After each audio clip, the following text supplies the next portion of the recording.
बच्चों, आज हम इस वीडियो में देखते हैं अध्याय 3 घातांक। सबसे पहले हम देखते हैं गुणांक को घातांक के रूप में लिखना। यदि इस तरह से लिखा हो 2 का गुणा 5 बार हो, 2 गुणित 2 गुणित 2 गुणित 2, तो इसे हम लिखते हैं 1 2 3 4 5। 2 का ही गुणा 5 बार हुआ है तो इसे हम लिखते हैं 2 की घात 5। यहाँ पर आधार 2 है और 5 को कहते हैं घातांक। घातांक बराबर 5। 7 गुणित 7 गुणित 7। 7 का गुणा 3 बार है तो इसे लिखेंगे 7 की घात 3। यहाँ पर आधार 7 और 3 घातांक है। इसी तरह 2/3 गुणित 2/3 गुणित 2/3 10 बार है। 2/3 गुणित 2/3 10 बार है। 10 बार 2/3 का गुणा है तो इसे लिखेंगे 2/3 पूरे की घात 10। यहाँ पर आधार है 2/3 और घातांक है 10। यदि a गुणित a इसका गुणा m बार हो, a गुणित a का गुणा m बार है तो इसे लिखेंगे a की घात m। यहाँ पर आधार a है और घातांक m है। p गुणित p गुणित p गुणित p n बार हो, n बार, तो इसे लिखते हैं p की घात n। यहाँ आधार p है और घातांक n है। आगे देखते हैं घातांक के नियम। घातांक के नियम में पहले नंबर पर देखते हैं गुणा के नियम। यदि a वास्तविक संख्या हो और m n पूर्णांक हो तो गुणा का नियम के अनुसार a की घात m गुणित a की घात n बराबर a की घात m प्लस n। दोनों जगह आधार एक समान है, a तो एक बार आधार लिखा गया है और दोनों के घातांकों को जोड़ दिया गया है। इसको उदाहरण से भी समझते हैं। यदि हमारे पास हो 2 की घात 5 गुणित 2 की घात 7, तो इन दोनों का गुणा इस तरह से ज्ञात किया जाएगा। दोनों जगह आधार एक समान है। यहाँ आधार 2 है, घातांक 5 है, आधार 2 है, घातांक 7 है। दोनों जगह आधार एक समान है तो एक बार आधार लिखा जाएगा और दोनों के घातांकों को जोड़ दिया जाएगा। 5 धन 7, तो ये हमें मिलता है 2 की घात 12। एक और उदाहरण देखते हैं। 3 की घात 5 3/5 पूरे की घात 10 गुणित 3 की घात 5 और इस पूरे की घात 5। तो इसका गुणनफल ज्ञात करने के लिए दोनों के आधार को देखते हैं। 3/5 3/5, दोनों जगह आधार 3/5 है तो एक बार आधार लिखते हैं 3/5 और दोनों के घातांकों को जोड़ देते हैं 10 धन 5। तो ये हमें मिलता है 3/5 और पूरे की घात 10 और 5 15।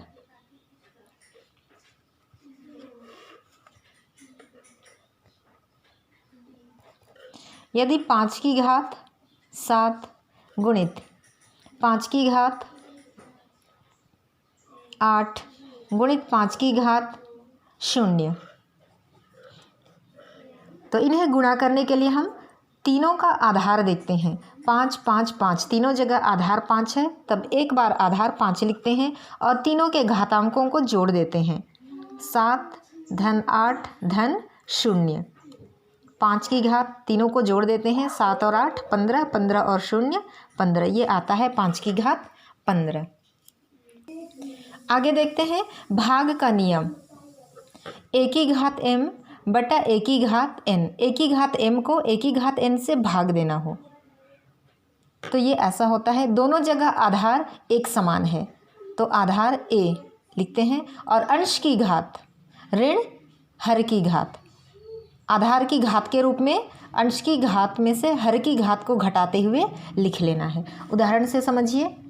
यदि 2 की घात 5 बटा 2 की घात 3 हो तो 2 की घात 5 को 2 की घात 3 से भाग देने के लिए दोनों का आधार देखेंगे। दोनों जगह आधार 2 है तो 2 लिखेंगे, और घात में हम इन दोनों घातों को घटाते हुए लिखेंगे। पहले अंश की घात लिखेंगे, अंश की घात ऋण हर की घात, 2 की घात 5 में से 3 घटा देते हैं तो ये आता है 2। एक और उदाहरण देखिए, 5 की घात 7 बटा 5 की घात 11। तो कैसे घटाएंगे? दोनों जगह आधार एक समान है तो एक बार आधार लिखेंगे 5, अंश में घात 7 है तो लिखेंगे 7, ऋण हर में घात 11 है तो लिखेंगे 11 बराबर 5 की घात 7 में से 11 घटाना है।